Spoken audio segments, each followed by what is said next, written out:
I found myself in a very precarious situation when this whole work from home was, just sprung upon us. It just suddenly came as a bolt from the blue, to be really honest with you. And it's not just the ecosystem of your life that changed. It's the ecosystem of everybody that is attached to you. And as a consequence of that, all four of us were in the house at the same time. We suddenly had to adapt to a work from home, operating digitally. You couldn't really see each other face to face. You were put in a scenario where there was so many uncertainties around the business that were really being thrown upon you. Then you had children who were doing schooling from home. So yeah, it was very complex. I would be honest enough to say that I didn't really take to work from home as easily as maybe my colleagues did. And I really found it distracting because I felt like I was getting pulled into many directions. But I do believe that human resilience wins over all situations. And I think when you're placed in a situation, there's nothing you can do but just adapt to it. So it's been more than 100 days now. And like Raki said, a routine has set. We've set a pace for ourselves. And yeah, we've started adapting to it. And I would say now, to some extent, even enjoying the entire process. Would I like to go back to my routine? Most certainly. I would certainly like to go back to the way life was. But I'm equally cognizant of the fact that life's going to change post-COVID. So ready to bring it on, whatever life has to bring on. Answer this in two parts, actually. What did keep me awake at night? I sleep very well now, to be honest. But if you'd asked me a question in January where you would have said, where do you see yourself 5 years down the line? I would have had that answer packed down.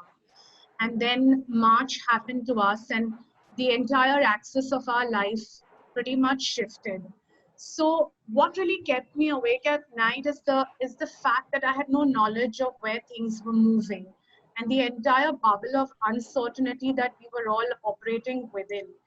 And also you have huge responsibilities, right? You have professional responsibilities, you have personal responsibilities, and the reality is that every decision that you're making is going to have some kind of a ramification or some kind of an impact on the business, on your life, on your children. And the reality is you are operating or you are navigating in a scenario where you don't know whether your decisions are going to be right or wrong. But you're going to hypothecate, you're going to take everything from your experience and everything from your instinct and then take a decision, and then hopefully you're going to throw that ball in the air and you're going to hope that it lands up somewhere. So the uncertainty of whether those decisions that I was taking professionally, personally, the strategic roadmaps that we were creating, were they going to pan out to benefit the brand, to benefit my life? Yeah, that really kept me awake at night. Many nights, I would say.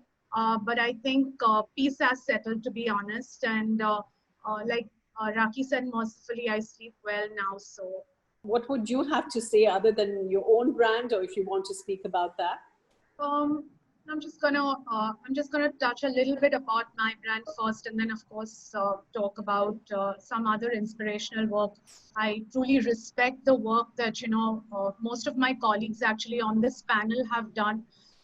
The entire hospitality industry has come as one unified force, and irrespective of the fact that the industry took a significant beating, so to speak, as a consequence of this pandemic. I think just brands like Marriott, IHCL, Hyatt, everybody put themselves out there to just do a lot of communities outreach. And I think that in itself is such a huge platform to really showcase the fact that you're out there for people, you're out there for the community, you're out there for service. And service can take many connotations. It's not just about sampling a 5-star hotel. It's also being out there and helping the underprivileged and helping people who genuinely were in need. And I think a lot of brands like Marriott and Taj have done a significantly commendable job in this space. So yeah, hats off hats off to the hospitality industry, I would think. Just to wear a different hat, I think brands in different categories. For example, Emirates in the aviation sector, they did a brilliant job. Nike has done a brilliant job in getting out there with very fast moving, with the kind of agility that these brands can really be proud of, getting out there, putting awareness videos, putting out campaigns, absolutely entrenching their strategy in terms of customer engagement across social media networks. To me, that has been an exemplary showcasing of what brands can do to really connect and to really eyeball with their consumers in times of crisis. And I truly appreciate the fact that they are fast, they're moving. Clearly decision making within their organizations must be happening at a rapid pace, and I think they really managed to capture their audience at a fairly fast pace. And I think that's what's very admirable about some of the brands. And I really appreciate the work that they do in that space. I'll take that. Deepa. I think what the crisis has really taught us is recalibration. Uh, like Rajashri said, very rightly so. Great strategy also comes in the fact that you evaluate when you stay quiet, when is the right time to communicate. And sometimes it's not just about selling. Sometimes it's about showing empathy through all the communication construct that you do. Uh, Making sure that you make your consumer, making sure that you make the guest who has endorsed you heavily in your happier times, to tell them that we're thinking of them in their times of crisis. And so it's not just about pushing your brand in your face. I think it's also about evaluating when is the right time to communicate and what is the right message. So yeah, I think that's been a big learning. Sometimes you're very eager to get out there with everything that you have to really talk about, but in times like this, you need to exercise the right quotient of sensitivity in your communication, and I think that's been a very big learning. I think what has really transpired as a consequence of this is the advent of digital media. A lot of us operate between traditional and digital in our marketing mix, but clearly it's been lopsided, and so we've all had to don hats where we've had to have an overnight learning in this space and just reorient your execution strategy to making sure that you're completely engaging with your customer through the right marketing channels, through the right networks. What is the right strategy to communicate a marketing campaign across social media? All of this needs a reorientation of thought, because you've clearly had very well laid out plans that have been completely swept under the table, and you've now suddenly got to make new plans with a new strategy in a very short span of time. So I think the agility and the quickness with which you need to move in a time like this and make sure that you capture the timeliness is what crisis taught me professionally, for sure. Yeah, well, Raki's pretty much covered, most of what I was really going to touch upon. But I think we'll all have in a very big way. I think the hospitality landscape has always been predominantly traditional in the way we've really operated across all our touch points. But I think with this entire shift, it's been a paradigm shift. It's been a paradigm shift in the way we've approached so many things and so many facets across a hotel. I think what is really going to change is the fact that there's going to be an advent of technology in a very big way. And I think how fast we're going to absorb technology into our skeleton of the hotel or skeleton of the property is really going to be the defining factor, which will distinguish how you're going to be perceived, because that, according to me, is going to be the key as we move forward. As will technology marketing strategies, because now people have got to delivery of that kind, so you have to raise the bar to the next level.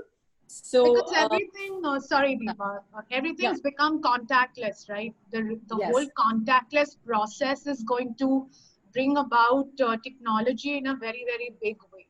So which is where you've got to deliver to the promise. And I just want to add something to Rajashri. What Rajashri touched upon earlier is that if we really want to resuscitate travel and tourism in the country, I think all of us need to come as a unified force across each of our brands. I think each of our brands is doing spectacular work, to really bring that customer journey to life and to make sure that we are living up to the promise. But we'll all have to come together as a unified force to make sure that we're bringing things to the table which is going to resuscitate travel and bring confidence in it all over again. Of course, we're going to be we're going to be very cognizant of how the market really eventually develops and eventually unfolds after this entire pandemic is over. We're going to be keeping into consideration how travel is going to move, how travel is going to pan out. These are very early days. Currently, the country is still in a state of staggered lockdown, with some cities opening up, some cities. So, of course, we will evaluate. We will be very mindful of the market, and then accordingly devise an entire pricing and distribution strategy depending on the market vagaries and how the market has developed. So, of course, we will be taking very strategic decisions, and they will be taken for the benefit of the consumer for sure. What I'd like to really say to every budding communications professional who's feeling slightly confused or slightly deflated, I'm genuinely of the opinion that crisis often triggers permanent changes. I think it speeds up the course of history, economic, social, political, and cultural spheres, and they're all defined in times of difficulty. According to me, I think the role of a communication professional has emerged much stronger in these times than it was before the pandemic, before COVID really hit us. And I think we've got to take this opportunity and we've got to really run with it dramatically. I do believe the playbook is going to have different parameters in this new era. It's going to be about consistency and genuine engagement, keeping in mind what's your foremost strategy rather than being an afterthought. And so I do feel that as a communication professional or as an individual who wants to make a career in public relations, it's going to be all about responsible communications. You are really going to be the curator of the truth. And you have to make sure that you're establishing the right message for your stakeholders, for your brand, for your making sure that you're very aligned with your business strategies, and of course keeping in mind what the society's demands are going to be as we emerge from the crisis. So no, I genuinely don't believe that the role of a communications professional is going to be diminished or marginalized in any way. As a matter of fact, I think they're going to emerge much stronger in the marketing mix than it was earlier, because there's going to be heavy responsibility on how you're going to project your brand in the media today.